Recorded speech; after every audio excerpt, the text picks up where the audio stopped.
전우영 역사학자. 1899년 5월 네덜란드 헤이그에서 26개국 대표가 참석한 가운데 제1차 만국 평화회의가 열렸습니다. 아시아에서는 중국과 일본 대표만 참석했지만 국내의 독립신문과 황성신문 등은 이 회의의 경과를 며칠에 걸쳐 대서특필했습니다. 독립신문은 이 국제회의와 관련해 평화론이라는 논설을 실었고 이는 안중근의 동양평화론에 큰 영향을 미쳤습니다. 좀 과장해서 말하자면 당시 독립신문이 만국평화회의의 역사적 의의에 관해 상세히 보도했기 때문에 안중근 사상이 정립되었다고 할 수 있습니다. 1907년 제2차 만국평화회의는 44개국 대표가 참가한 가운데 역시 헤이그에서 열렸습니다. 대한제국 특사 3인도 이 회의에 참가하려 했으나 실패했습니다. 그 3년 뒤 한국은 일본의 식민지가 되었습니다. 우리나라에서 열강, 즉 여러 강한 나라라는 개념을 사용하기 시작한 것은 제1차 만국평화회의가 열리던 무렵부터였습니다. 그때부터 열강에 속하는 나라는 대략 10개 남짓이었습니다. 약소국 중 하나인 우리나라의 운명은 열강의 뜻에 달려있다는 것이 한국인 대다수의 국제정세 인식이었습니다. 실제로도 우리나라가 열강의 회의에서 발언권을 가진 적은 없었습니다. 이른바 선진국 또는 열강의 일원이 되는 것은 20세기 이후 우리 국가의 궁극 목표였습니다.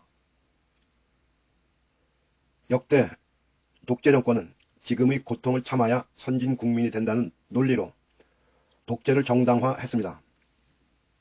이명박 정권도 민영화에 선진화라는 이름을 붙여 대국민 사기를 정당화했습니다. 하지만 우리 국민 대다수가 의식하지 못하는 사이에 우리나라는 이미 선진국이 됐습니다. 우리나라는 민주주의, 경제 규모, 1인당 GDP, 군사력, 평균 교육 수준, 보건위생 상태 등 여러 면에서 세계 평균 수준을 훨씬 앞서고 있습니다. 서방 열강회의라 할 수 있는 G7 정상회담에 한국 대통령이 초청받아 참석한 것은 열강이 우리나라를 선진국의 일원으로 공인한 역사적 사건이라고 보아도 무방할 겁니다.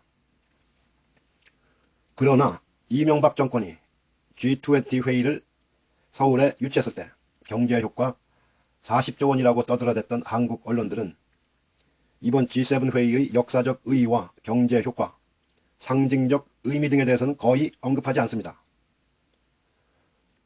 요즘 기레기들의 기사는 젊은 세대에게 자기들의 역사적 과제에 대해 숙고할 기회를 조금도 주지 않습니다.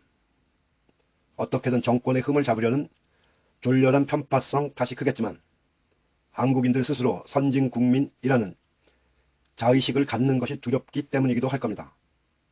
저들은 우리 국민 한 사람 한 사람이 스스로 선진국민이라는 자부심을 갖고 선진국민의 권리를 주장하게 되면 식민지 시기와 군사 독재 시기에 만들어져서 여태 살아있는 식민지적 독재 국가적 관행과 문화의 붕괴 속도가 빨라진다는 것을 본능으로 압니다. 기레기들이 뭐라고 떠들든 우리나라는 이미 선진국이고 우리는 이미 선진국민입니다. 그 자격을 확고히 하려면 식민지 시기와 독재 정권 시기에 만들어진 관행과 문화, 의식들을 하루속히 청산해야 합니다. 세계 굴지의 기업들을 한 가족이 세습해서 경영하는 시스템. 법률 전문가들이 자기 이익에 따라 없는 죄를 만들고 있는 죄를 덮어주는 중세적 형사사법체계. 세계 최고 수준의 언론 자유를 누리면서 쓰레기 같은 기사들을 양산하는 세계 최저질의 언론 풍토. 이런 것들을 청산하는 것이 우리가 역사적 시대의 자부심을 지키며 사는 길일 겁니다. 전우영 역사학자.